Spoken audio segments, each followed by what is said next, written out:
This episode of Biters is brought to you by Tweaked Audio. To get awesome headphones, go to tweakedaudio.com and use the coupon code Southgate to get 30% off, free shipping, and a lifetime warranty.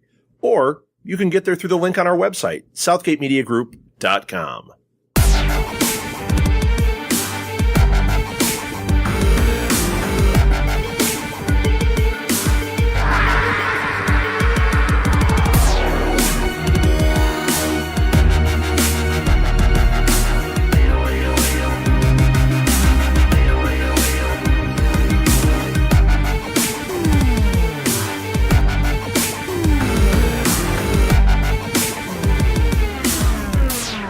Hey everybody, this is Dianne. Welcome to Biters.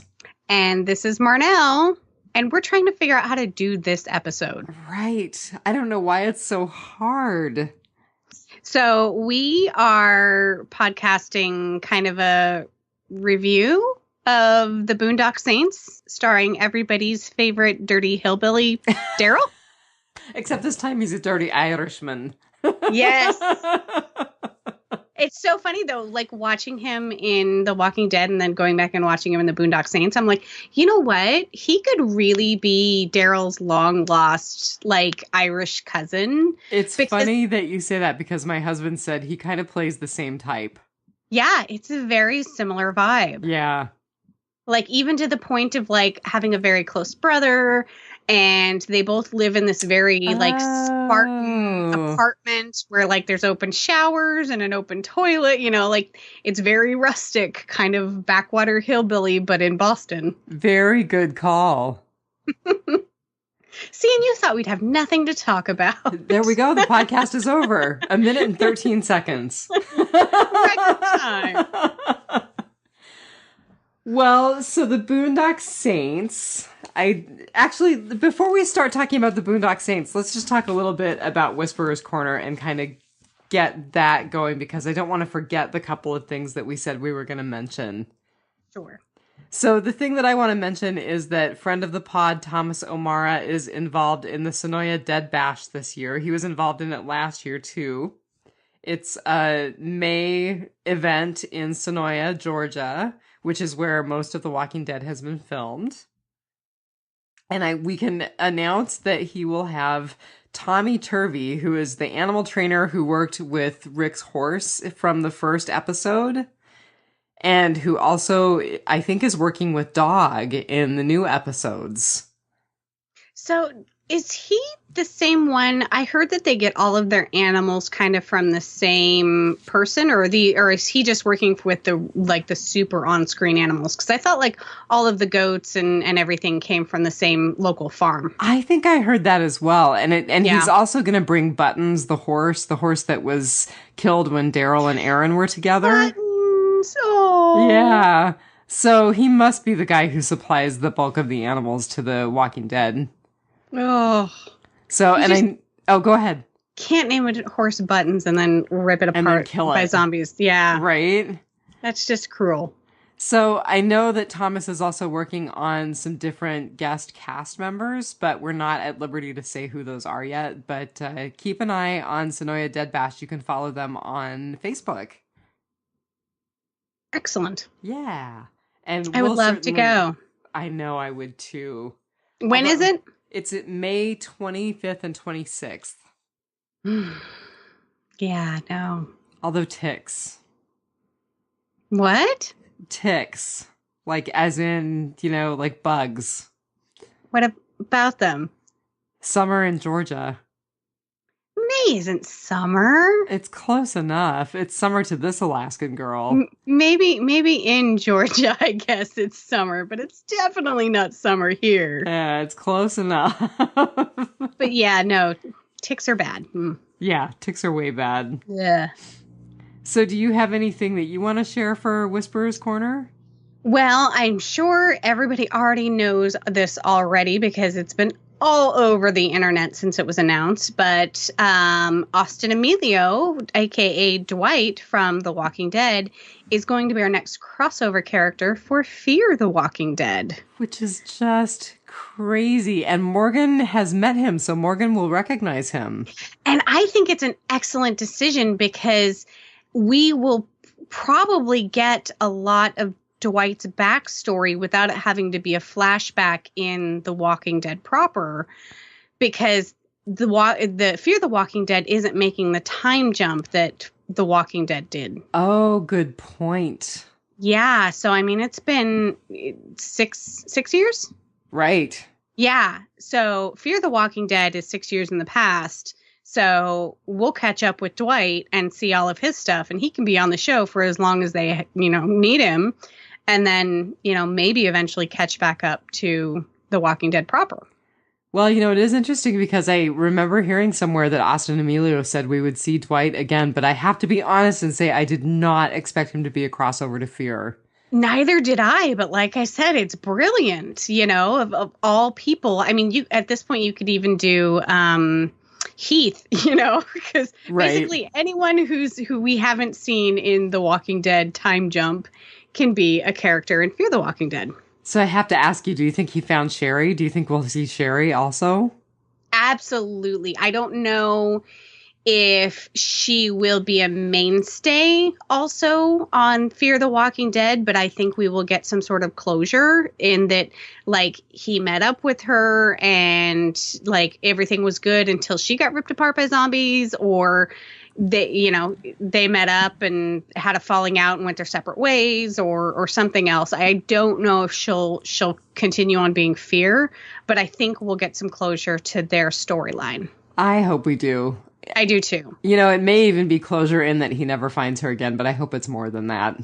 Well, didn't she leave him a clue as to where she was going, and it was a meeting spot for them or something, or a house that they... I didn't think so. She left stuff in that house, but I don't remember that she left a clue as to where she was going from there. I feel like she did. So I kind of think she wanted to be found by him and only him. Like, it was a clue that only he would know. So, yeah. I mean, and he may come across her dead. Well, we'll find out, because Jenna Elfman is posting cast member pictures with him, so he's obviously actively on Fear this season. Yes.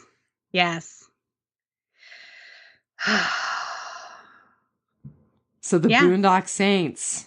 The Boondock Saints. What did you think? How did you rate it overall? I completely forgot to give it a rating. No, you can't cheat and not give it a rating. Okay. You give a rating, and then I'll figure one out. So I'm kind of sad because I remember really loving it the first time I saw it. And I don't know if it just means I'm getting old or if it didn't hold up well. But I gave it a 3.5 out of 5 coils of black rope.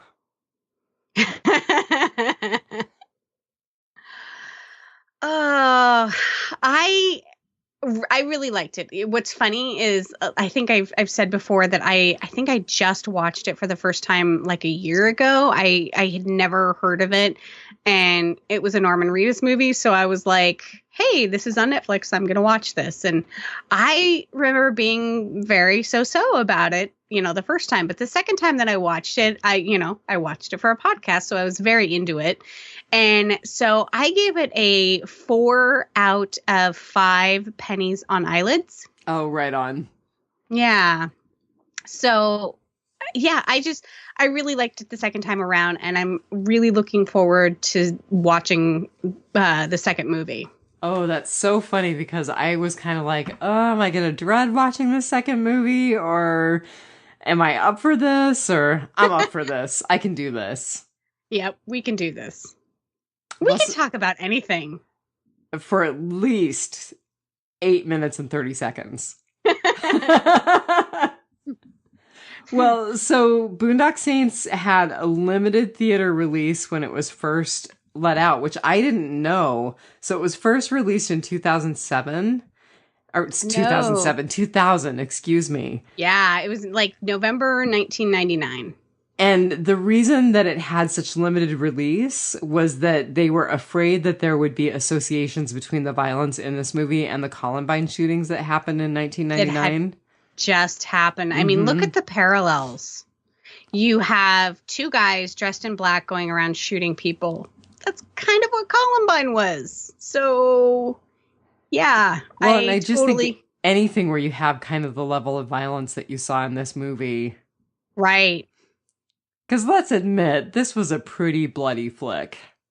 This was, and I actually was poking around, and I'm like, I think that's actually why I enjoyed it, because it seems like a comic book come to life. And I can see that. What's funny is they actually started doing comics about it. There's a couple of graphic novels that deal with the backstory to El Duce, and it supposedly ties up after the second movie. They considered it the third movie. I guess there was an animated series too, but yeah. So I remember an animated series called The Boondock Saints. I didn't know if it had anything to do with the movies, though. I think everything you see that says the Boondock Saints has something to do with the Boondock Saints, because even the director, Troy Duffy, he changed the name of his band to the Boondock Saints after the movie. So because he worked on the soundtrack for the movie. Yep. So the budget for this movie, looking at numbers, was $6 million overall.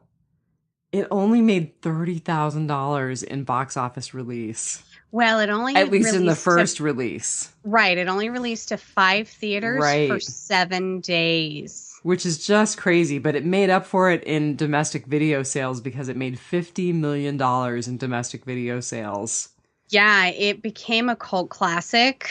And they actually partnered, Troy Duffy partnered with Blockbuster to re-release it in 2006 or 2007. 2006. For a limited run in the theaters. Yeah. And then they did the straight to DVD Boondock Saints 2.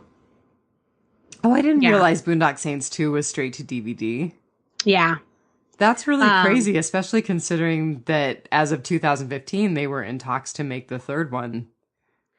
Right. And, I kind of think it's going to be one of those things where if they do actually make the third one, it's going to be bigger than the second one. And it'll be bigger than the first one only because the first one got muted because of the comparison to Columbine. So do you think the ship has kind of sailed on 3? No. Really? I think there would be more interest in it than ever right now. Well, I don't know that the ship has sailed as far as the fan base goes, but as far as being able to get Norman Reedus. See, and as of 2015 in a Reddit AMA, he was totally down to do it. Interesting. Yeah. Someone had asked him a 2-part question in the Reddit AMA.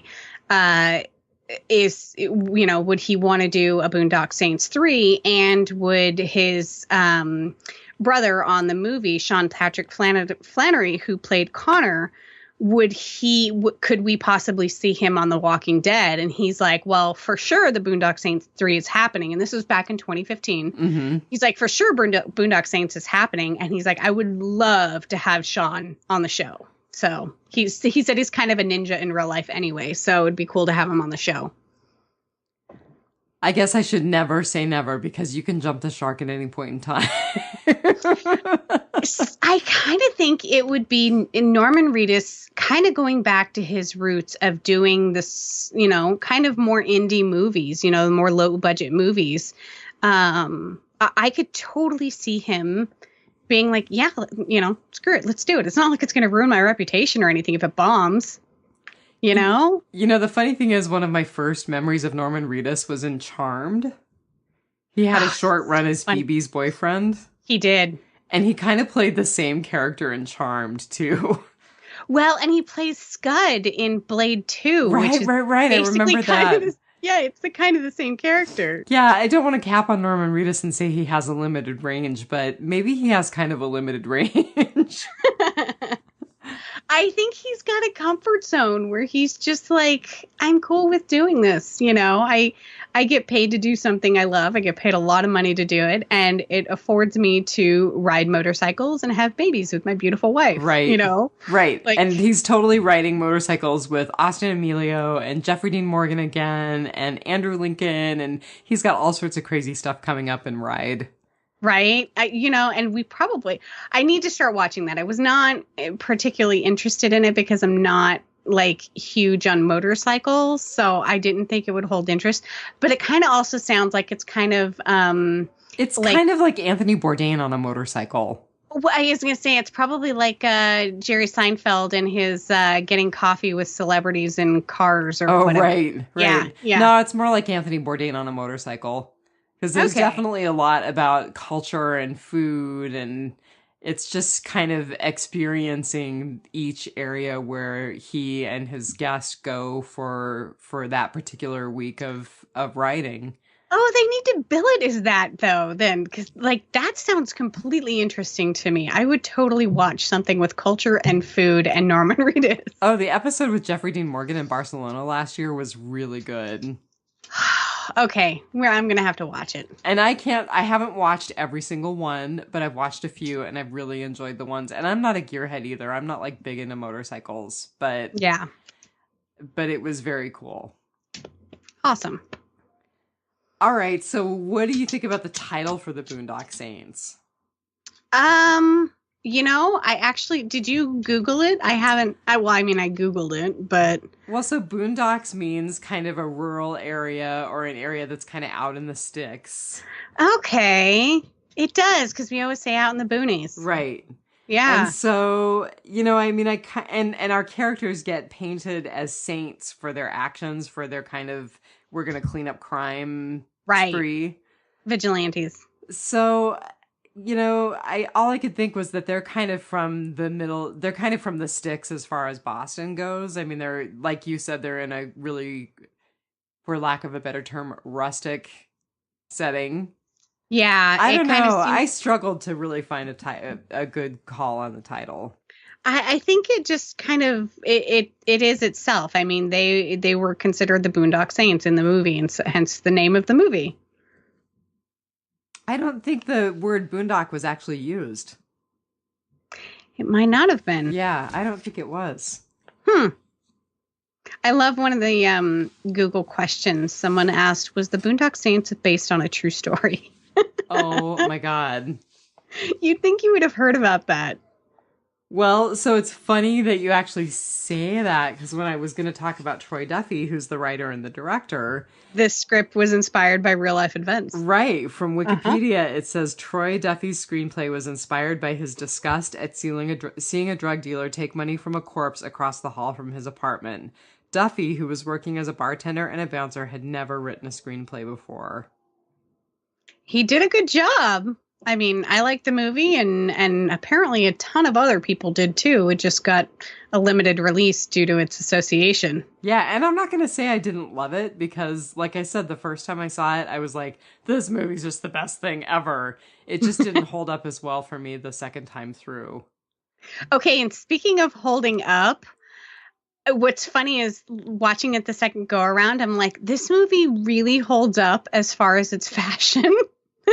It does. It's just them in black turtlenecks and jeans and a trench coat, and that's pretty much timeless. I mean, that's what the guy from Apple always used to wear. Steve Jobs, yeah.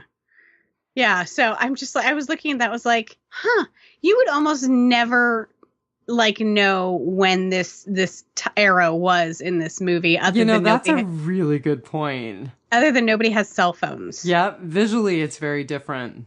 Yeah. Visually it's very timeless. That's the word I was looking for. I think the only time that it sort of breaks the fashion character as far as being timeless is when Willem Dafoe is in drag. Oh, trust me, drag is timeless. The hair was a little, I would say a little 80s, but of course this is like 90s, so. Right, 1999.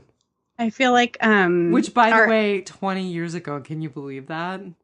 Oh. This movie is 20 years old. No, I can't believe, yeah, no. I was totally shocked when I was doing the math. It's 2019. I Where's the time gone? It's crazy. Well, so Troy Duffy, the other thing that was really interesting is that there was a documentary made about his experience making this movie called Overnight, and it was dubbed a rags to riches story because he sold his screenplay for so much. But yet it was so little. Right. So he sold the screenplay for $450,000. Right. But there was also some stuff about he was possibly going to get the rights to a bar.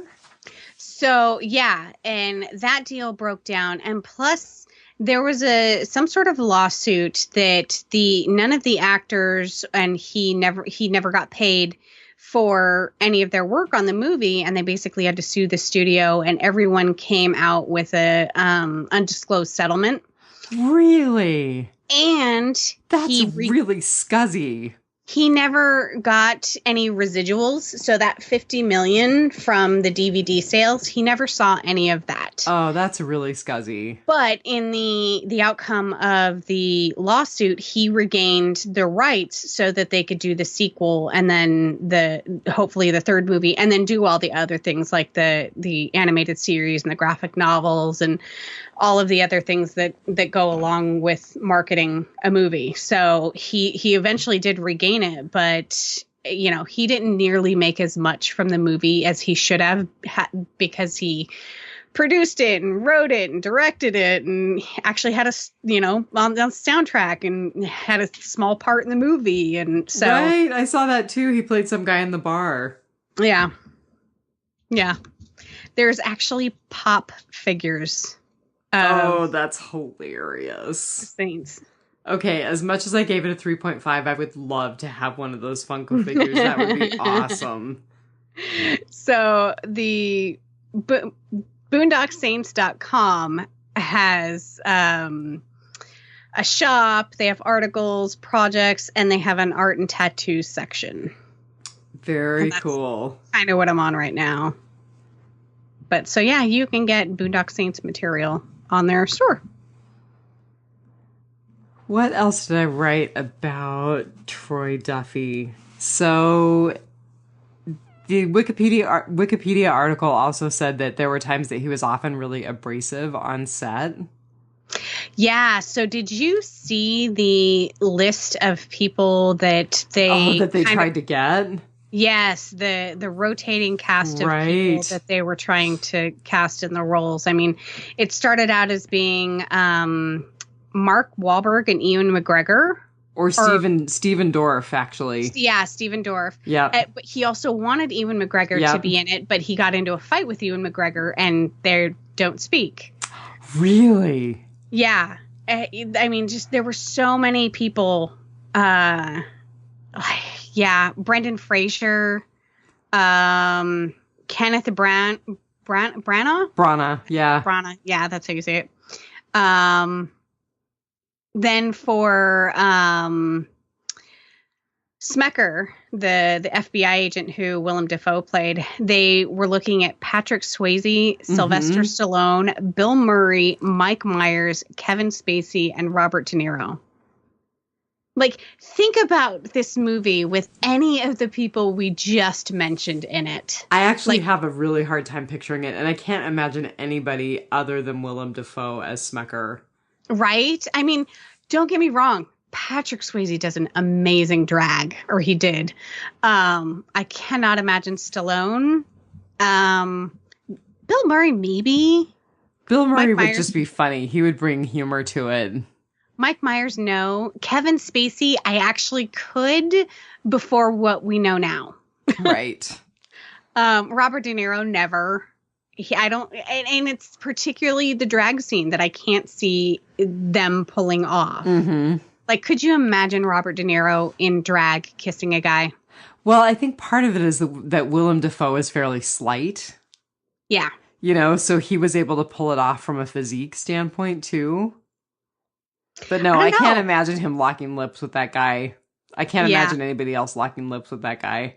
And could you imagine, like, Mark Wahlberg and someone like Brendan Fraser? No. As the brothers? I could imagine Mark Wahlberg. I could see him in one of these roles. Yeah, I actually could. And I I don't know. I couldn't see him in the role, but he definitely fits the type because of the whole Boston. And I mean, he's played good guys. He's played bad guys. He's been in violent movies. You know, I can totally see that. But it's just, you know, Sean Patrick Flanery and Norman Reedus just, they pull it off.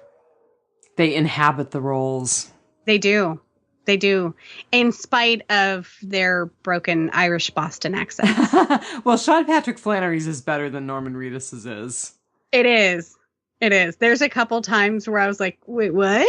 Like he flipped into a non-accent, like our accent. Yeah, we don't have one. Very much. I'm sure people would beg to differ, but we don't have an accent. No, Thomas O'Mara has an accent. Mm-hmm.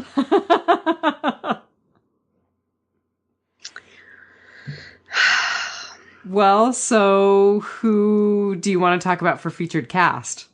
Billy Connolly. So I was like, where do I know that guy from? Right. And so Billy Connolly is actually, he made it big originally as a comedian. That's how I remember him, is as a stand-up comic. And even before that, he was in a band. Yeah, he was a folk singer. Right. And I don't remember any of his folk music. I'm going to be very honest about that. So he was born in Glasgow, Scotland. And Glasgow, Scotland. Yes, and I would like to say it's very funny that a guy from Glasgow was playing an Irishman who was nicknamed for an Italian duke. Well, who was El Duce? Right, Il Duce is duke in Italian. But it's also the nickname for the dictator Mussolini. Right, who is Italian. Yes. But, I mean, that's probably just the Boston melting pot, whatever.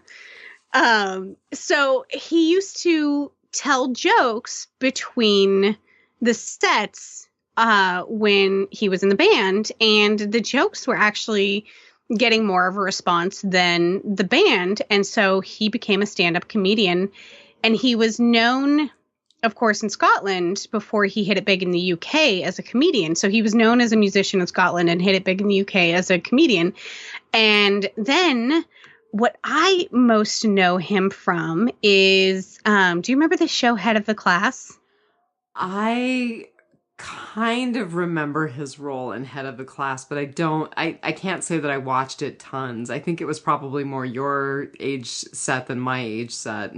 So his time on Head of the Class was in the early 90s. Yeah. It was basically the last 2 seasons, I think. So you were in your early teens.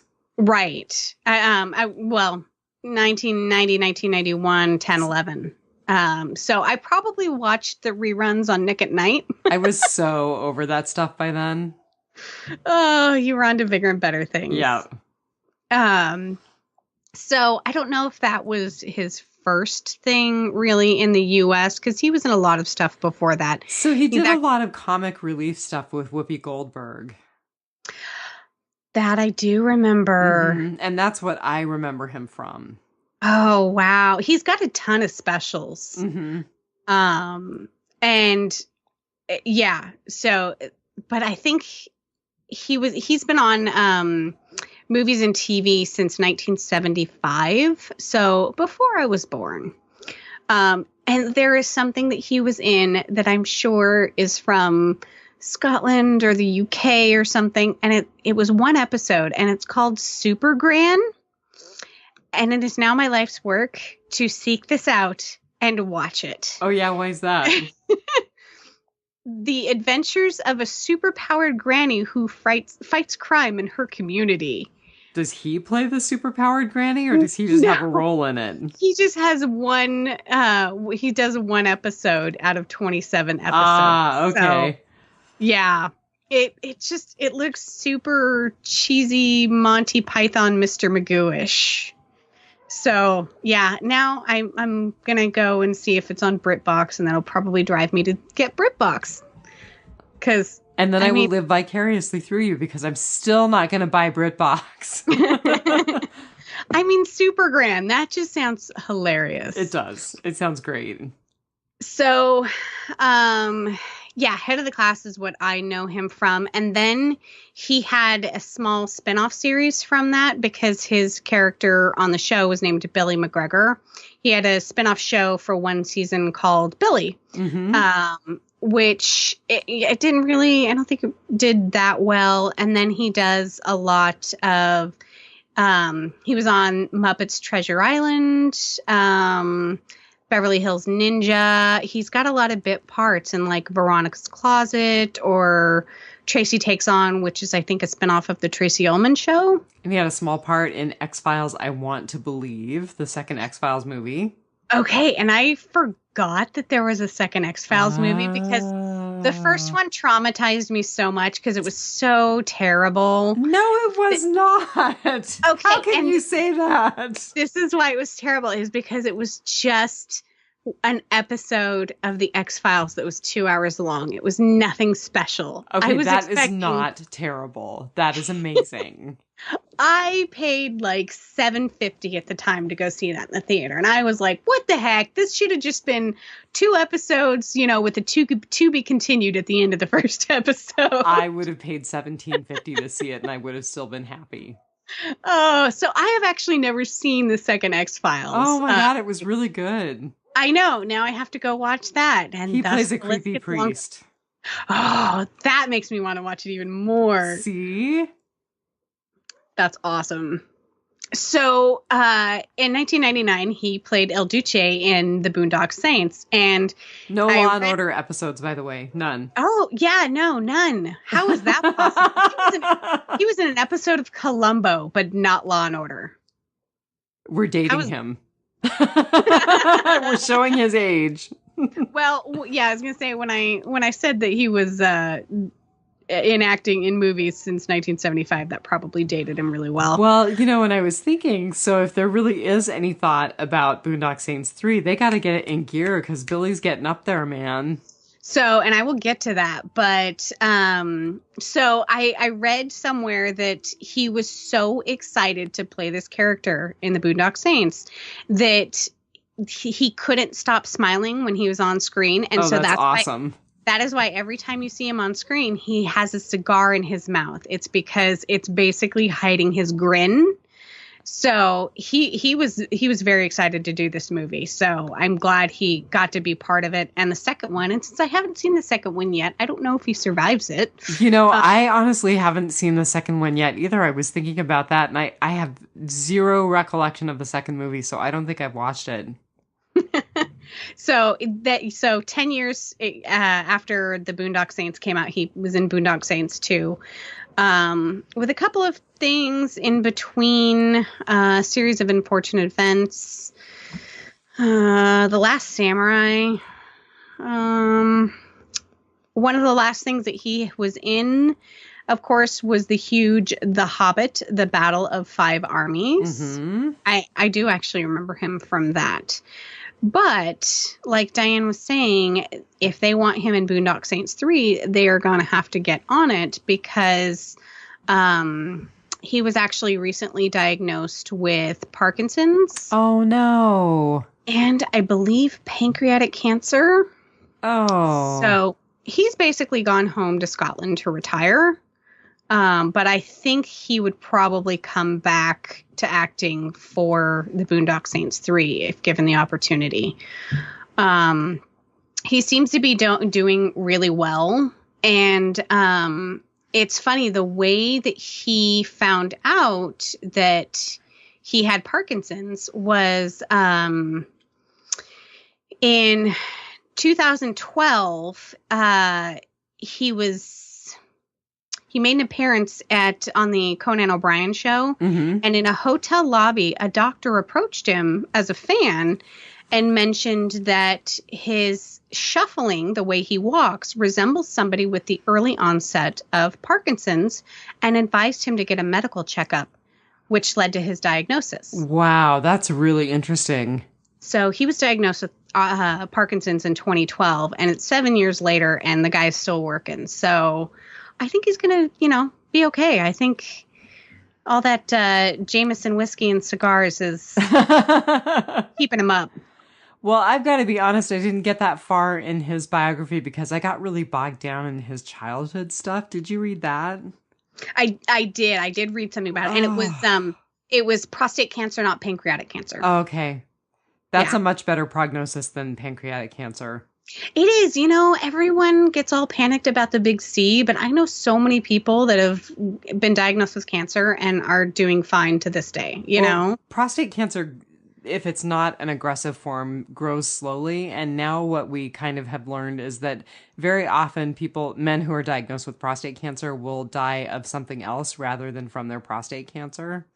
That's not to say that there aren't very aggressive forms. There are, but it's not as scary a diagnosis as pancreatic cancer is.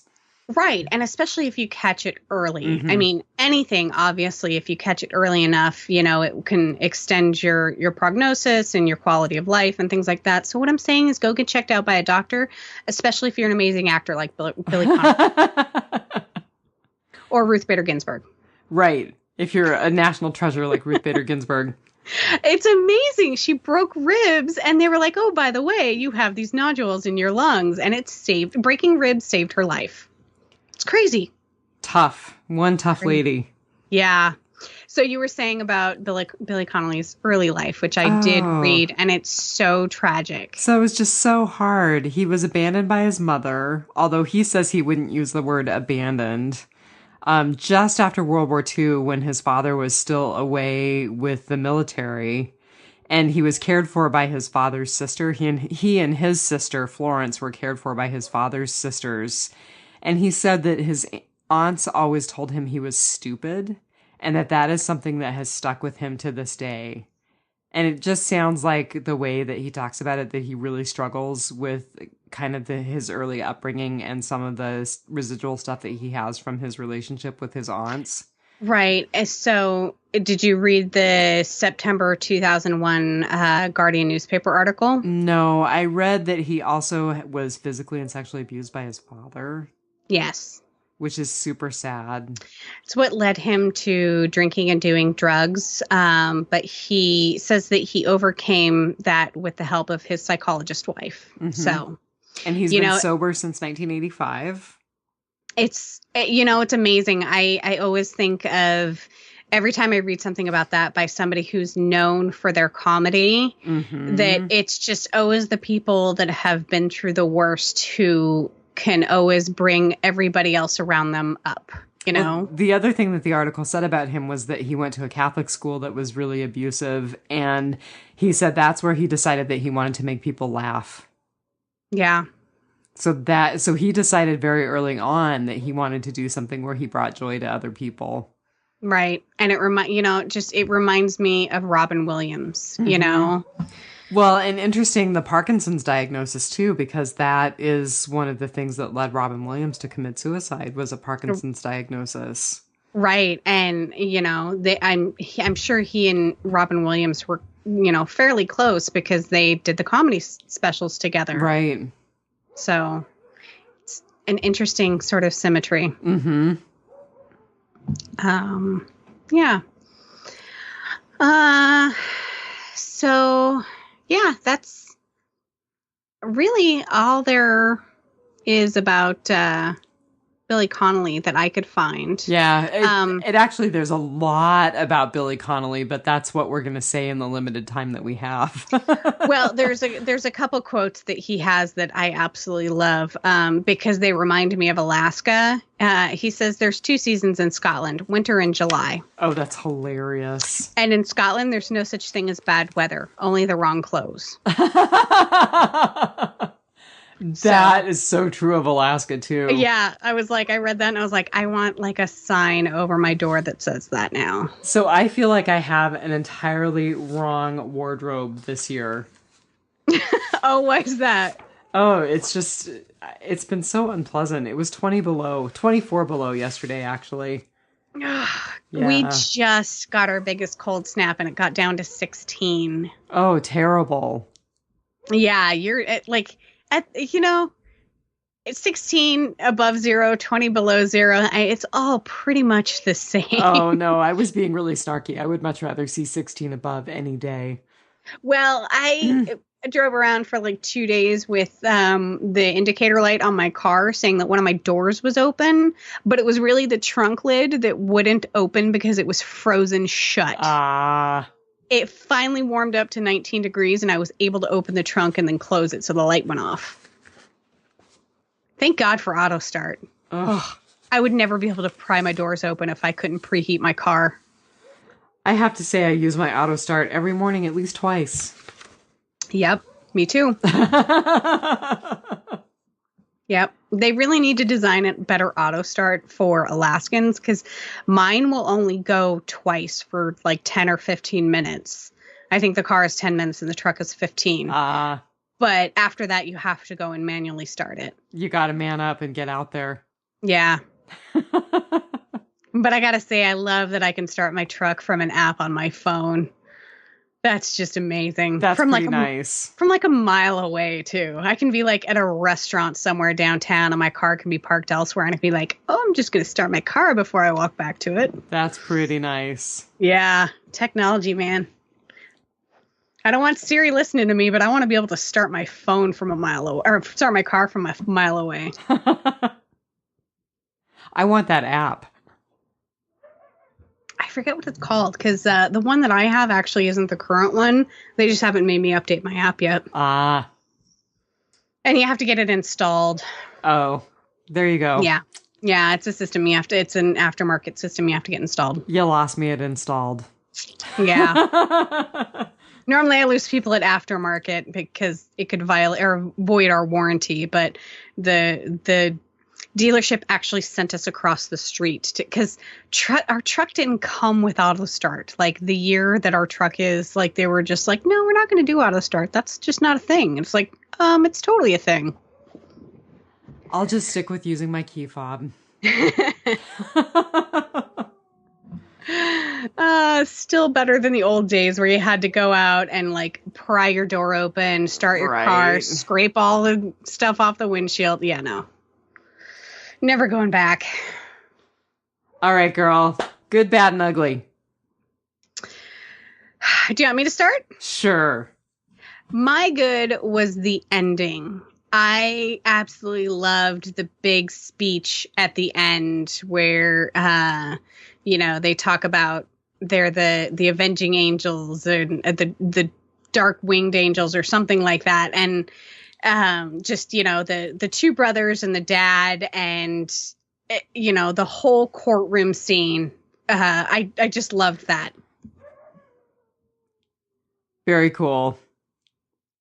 I also loved the very, very end, the credits where they had the man on the street interviews. Right. Those were funny. Yeah. Talking. And cause it's so true to life. It's, it's the same feelings that I had where it's like, yeah, they're vigilantes and it's cool they were killing bad guys and blah, blah, blah. But in real killers. Life, right. In real life, it's just like, no, we have a judicial system for a reason. I know that it's not always perfect, but, and bad guys get off and, sometimes innocent people go to jail or people who have, circumstances, they go to jail like the girl that just was granted clemency after 15 years of a life sentence at 16 years old. I missed that completely. Oh my God, I'll have to send it to you. It's a really good story. A couple of really good podcasts did some episodes on her. But the system's imperfect, and they were actually demonstrating that in the court at the end of the show. But it's still there for a reason, and you can't just go around killing people, even if they're bad people. Unless you're in a movie. Unless you're in a movie, and then it is all violent fun. And then it's on. Yep. Well, my good, which you've already kind of touched on, was Willem Dafoe in drag. He was so great. And, his face is kind of thin and angular, and I felt like he just really carried it off. He totally did. And I loved when he got up from the floor and kind of looked around and went, Too far. And then puts his wig back on. Yes. Oh, what a great. He went all out too. I mean, the garters and everything. Like he didn't have to do that to get into the door of the Italian mobster. But yeah, we're all glad that he did. Do we want to talk a little bit about the plot, or do we kind of want to say, if you really want to know the plot of the movie, watch the movie? It's about two vigilante brothers who Irish Catholic brothers who are trying to clean up the Italian mob problem in Boston. And the Russian mob problem in Boston. Oh, I'm sorry. Yeah, Russian mob. Mm-hmm. And see, I keep going back to Italian because of Il Duce and Mussolini. No, but it was both Italian mob and Russian mob, I'm pretty sure. Okay. Yeah. Okay. And plus it mentioned John Gotti at the end. Yeah, they did mention John Gotti at the end, didn't they? Right. And I think even though the mobster that they had in the courtroom scene at the end, I'm not going to say anything more than that. I'm pretty sure that even though he had more of a Russian sounding name, he was supposed to be an Italian mafioso. Right. And what's funny is everyone keeps pointing out that the mobster's name, the last name was Petrova, which is actually a feminine pronoun in Russian. Oh, right. Yeah. It should have been Petrov. Yes, it absolutely should have been. Yep. So. But, you know, Troy Duffy for screenplay, we'll cut him a break. Right. Right. $50 million in video sales, we'll cut him a break. And a sequel, and hopefully a third movie. Right. Graphic novel. Yeah. So, did you have a bad? I did have a bad, and I took no notes. This is totally freehand. I'm totally being like Phil right now, who doesn't take notes, which I think is just insane. And now I didn't take any notes. He's been a bad influence on you, that Phil. I'm gonna have to get him. Right? He did have a good idea for our off-season episodes. Though. He did. Yeah. He did. It's back to Willem Dafoe. So one of the scenes that I really, really loved is when they, wait a minute, this is your bad, right? It is a bad. It is a bad. But I loved the beginning of the scene when, they're going through and it's they're taking out the mobster at the poker game. Mm-hmm. And they didn't just show us them taking out the mobsters. They did it with Willem Dafoe's character narrating and actually miming some of the stuff in the scenes. And so it was like he was right there with them. But of course, he's just going through the crime scene. And right. He's mentally going through the crime scene and talking about what happened. But it shows it like he's right there in the crime scene with the brothers. Right. So at the very end of that, when El Duce comes out, it's a little over the top with Willem Dafoe basically playing a conductor. And he's like, you know, like literally like a conductor with a baton. But wait, that's over the top for you? Yeah, it was just, you know, he was on his knees and flailing his arms and the music was crescending and yeah, like it was a little overacted for me. I think I could have done without that scene. That's funny. So, yeah, I was just like, you could have cut it off before, like, and not had that in there, and that scene would have been perfect. Because, you know, it's actually, I'm not one of those cinematographer snobs, but I do love a good play out. Like there's one in Preacher where they did the single shot where it's basically the camera, it's a 1-inch shot for the entire thing. The camera never cuts away. There's no, it's just the cameraman following the fight around the room basically. And so that's what this kind of reminded me of. Of course, this wasn't a one shot, but it was really, really well done right up until that point. And I was like, too far. I love it. Sean Patrick Flannery killing someone with a toilet. Not over the top, but Willem Dafoe conducting the crime scene over the top.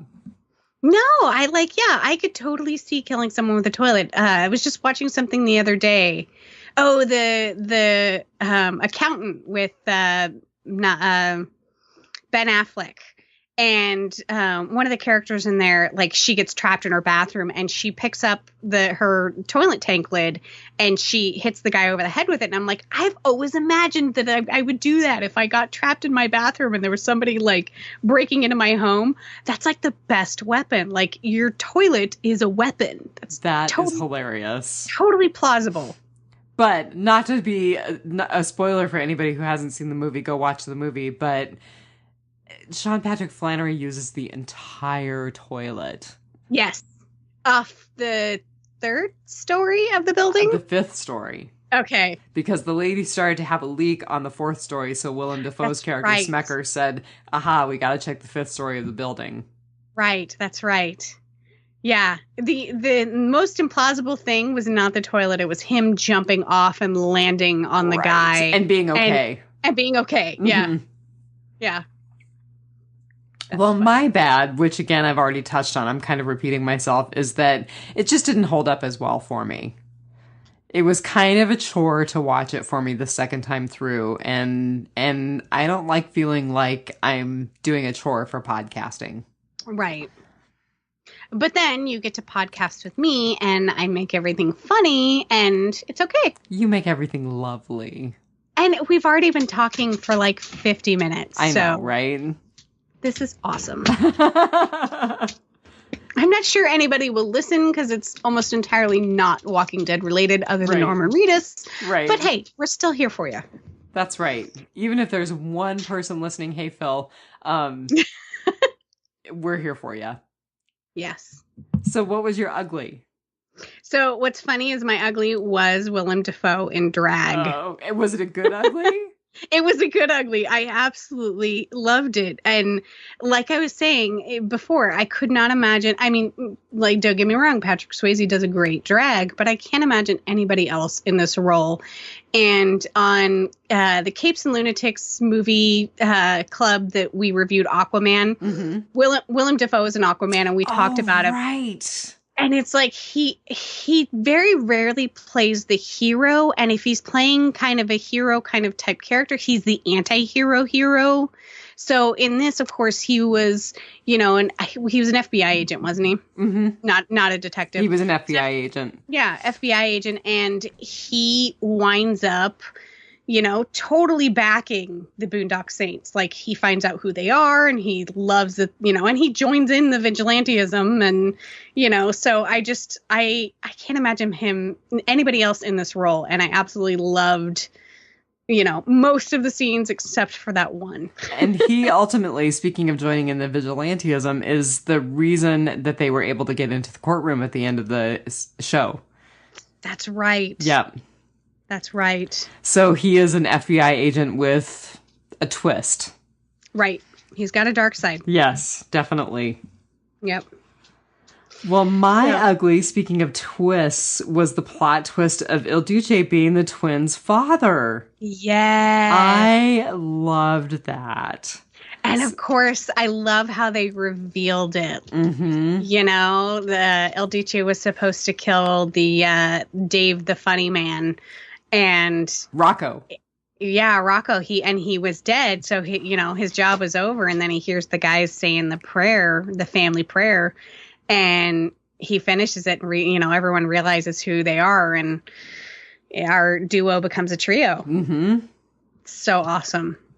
So for people who haven't seen the movie, another good reason to see the movie, the soundtrack was really great. There was good Irish music, which was done by Troy Duffy's band. And I love opera and choir music. For as non-religious as I am, I think that choir music is so beautiful, and like anything to do with the Catholic Church. Oh, but I'm talking about the rollicking Irish music. Oh, okay. Yeah. Okay, I loved the choir music and the opera. That was all right, but I really liked the rollicking Irish music, the good stuff that the band did. I will have to go back and listen. It opens with it. Oh, and it ends with it too. Mm-hmm. Yeah. Mm-hmm. But I didn't pay that much attention.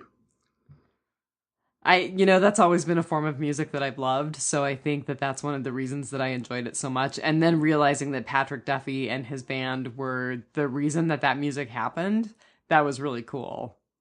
It's like a really long Samuel Adams commercial. So the thing that I was going to say is that in addition to this really cool Irish music, there is this family prayer that the boys say every time they kill somebody. So it's a cool prayer to listen to. It is. And shepherds we shall be for thee, my Lord, for thee. Power hath descended forth from thy hand, that our feet may swiftly carry out thy command. We shall flow for a river forth to thee, and teeming with souls shall it ever be.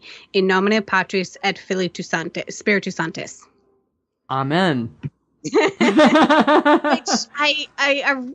that totally draws a line to me for the movie Constantine with Keanu Reeves. Oh, right. Because that is, he has a prayer also that has in nomine Patris et Filii Sanctus. Well, it means in the name of the Father, the Son, and the Holy Ghost. And the Holy Spirit. Yeah. So I don't know how much of a family prayer it was, but it is very cool. I love when Rocco's like, you got to teach me that stuff. That's some deep stuff. That character was really funny. We haven't talked about him at all, but I did think that he was some real comic relief.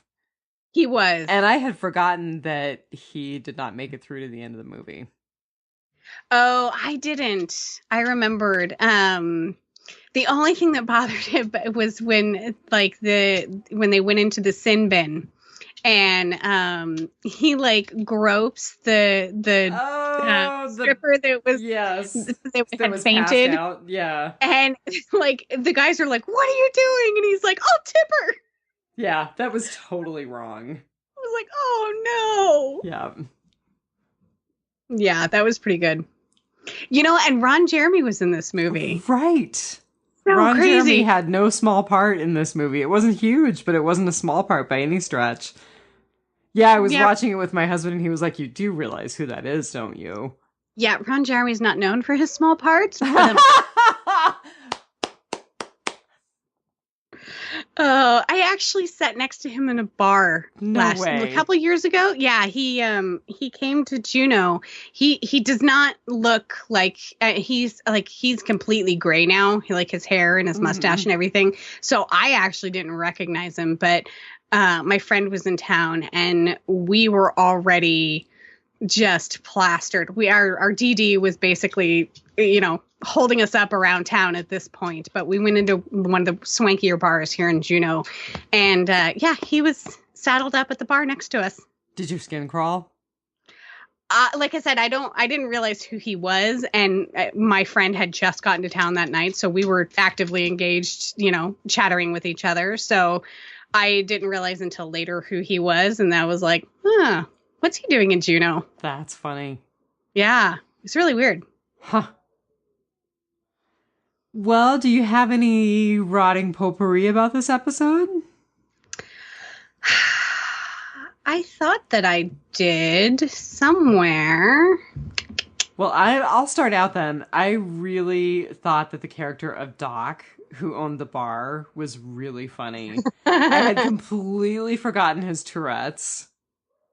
I guess it was. Was it a stutter or was it Tourette's? It was Tourette's because he had this repetitive swear. Okay, that's right. And then he would mix up his proverbs. Yes, he got his idioms mixed up. It reminded me of Ross Perot. Oh, how funny. Yeah. Or George W. Bush. I absolutely love fool me once. Shame on you. Fool me again. Well, can't fool me again. Fool me twice, can't get fooled again. Yeah, can't get fooled again. Yeah. Steve and I messed it up. It's so messed up that I love it when people mess up their idioms. I think it's funny. Yeah, that was kind of like Doc. Doc was kind of the same way. So I enjoyed that. Another thing that I thought was really hilarious was that when the brothers turned themselves in to the police, they were wearing their scruffy robes. Oh, yeah. Well, like I said, they lived a very Spartan life, I think they only had the one set of clothes, and they weren't going back to their apartment, so they were in their robes. It was pretty funny. Yeah. Yeah, that was pretty funny. Let's see. There was a couple of funny things in this. Yeah, we've talked about all the people who could. The church that they shot the church scenes in. Did you know that it wasn't actually a Catholic church? No, I didn't. Apparently the Catholic Church thought they were the devils. They got a very nasty letter from the Archdiocese of Toronto because, they thought the plot of the movie was horrible and they wouldn't grant, because most of the film was filmed in Toronto. Oh, really? Yeah, and because Canada, I mean, it's apparently really cheap to film there. A lot of stuff's filmed there. And so most of it was filmed in Toronto, but they did shoot some scenes in Boston. But the church is in Toronto, and it's actually, I think, a Methodist church, because the Catholic churches in Toronto didn't want to have anything to do with them. Huh. Yeah, I can't remember if it was Methodist. Yeah, I think so. Well, it was a very convincing Catholic church. It was. And the giant cross that was in the Catholic church was actually styrofoam, and it was painted to look like wood. Oh, wow. Let's see. Well, this is not very nice, but I thought that Smecker's constant harassment of that cop Greenlee was really funny. Well, Greenlee's out getting coffee. Does anybody else want anything? That was funny. And what's funny is I feel like when I watched this movie, I watched it on Netflix, and there is a director's cut to the movie that I think that I need to see, because I feel like there was some things that were carved out. Like every once in a while, the movie would just like jump, and it would be like, I missed something there. There's got to be something in between there. And so I want to see the director's cut, because I feel like there's like more to that, him being nasty to the detective. But there is also apparently some scenes with Annabelle McManus. Is that how you say it? McManus? Yes. The twins' mother. Oh, which you don't see at all. Right. She was originally in the cut that we watched. Right. So she was had some scenes in this original script, and they were deleted, and she was intended to narrate certain parts of the film, but it was changed. So I know that in the director's cut, there is a scene with her calling from Ireland and like threatening suicide or something like that. So they do have a mother, because we find out, of course, El Duce is their dad. So I did wonder about their mother. So reading through for the movie, I found that, yes, they have a mother and she's still alive. Huh. I bet you could find the director's cut on Amazon if you really wanted to invest the money. Well, yeah, they're straight to VHS stuff. I'm sure there's some old VHS copies around there. Someone has to have burned it to DVD by this point, because it's got such a cult following. And with there possibly being a third movie coming out, I'm sure. But yeah, I kind of want to see the director's cut, because I feel like I was missing something in the movie. I feel like there was more to it. Yeah. I'm checking to see if the Boondock Saints is on, if you can stream the Boondock Saints 2 on Amazon. Because like it's not on Netflix. No, that's the I would call it the theatrical release for however much it got theatrical release. But for people who are listening to us, you can watch the Boondock Saints on Netflix. Yes, that's where I watched it. I'm not drinking tonight, so I'm having a problem enough. And it does look like you can rent the Boondock Saints 2 on Prime Video. Ooh, so I will have to do that. So we'll be renting that for our view of that. Right. So another interesting little tidbit, the prisoner number for El Duce was Troy Duffy's old cell phone number. Oh, that's really funny. kind of makes me want to call it. Because I'm sure it's somebody's cell phone number now. You do that and let us all know how it works out for you. I still have chickened it out from calling the phone number on Preacher. Remember, I found the phone number from off the business card on Preacher, and I was like, I really want to call it, but I'm going to get something weird. And I'm going to say, you do that and let us all know how that works out for you. Let's see. So another thing. So the brothers had Veritas and Equitas tattooed on their hands. Yes, and I didn't know how to say Equitas. It's Equitas. Okay. So Veritas, truth, Equitas, justice or equality.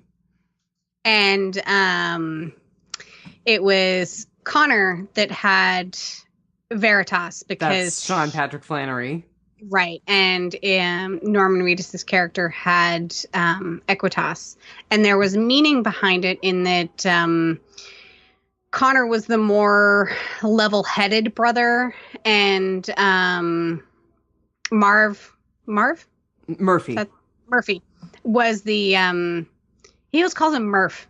That's why I was like, he was the more fly off the handle kind of brother. So, which I just think is really funny because it doesn't really seem like either justice of them. and equality would be the fly off the handle brother, and it doesn't really seem like the level-headed brother would be truth, you know?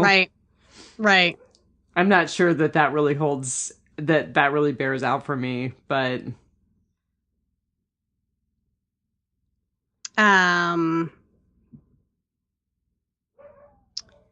Who was Rosengert Bernenhar in the movie? No clue.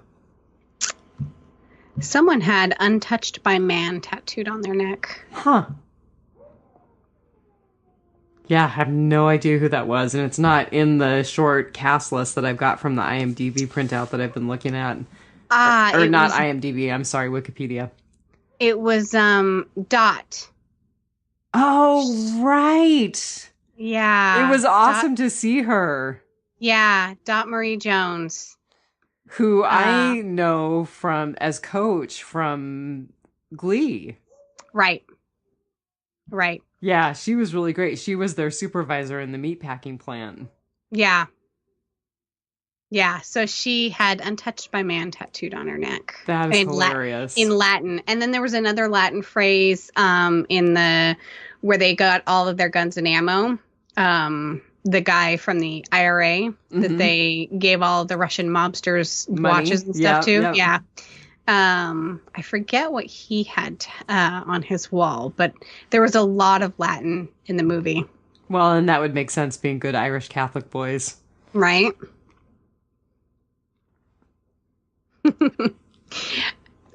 Supposedly somebody counted how many times the F word and its derivative were used in the movie. Oh my gosh, how many? I can't even count that high. 246, apparently. It's kind of Negan light. Right? I will go back and check that next time I watch it. There you go. You have to count how many times it's said in the Boondock Saints too. I'll get right on that. So, speaking of which, we are going to be watching the Boondock Saints 2 as a wrap-up for this off-season for us. Yes. So we'll do that right before we get back into Walking Dead proper. Yes. But next week, we're planning on watching the episode What Happened and What's Going On. Right. Which I need to Google what episode that is so I can share that with people.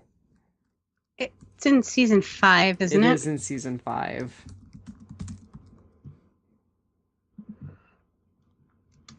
And why are we doing that one? Why is it special? Because I know why it's special. Because it's Tyrese's death episode. I know. I love it. So it's season 5, episode 9. It's the premiere of the mid-season. Okay. And I feel like, did I podcast that episode? No. I think I podcasted that one with Bri. I might have been a fill-in host because I feel like I've talked about that episode. Oh, sorry. My phone is hooked up to my computer. Everyone just checked their phone. Right. Anyone who's still listening was like, what the what?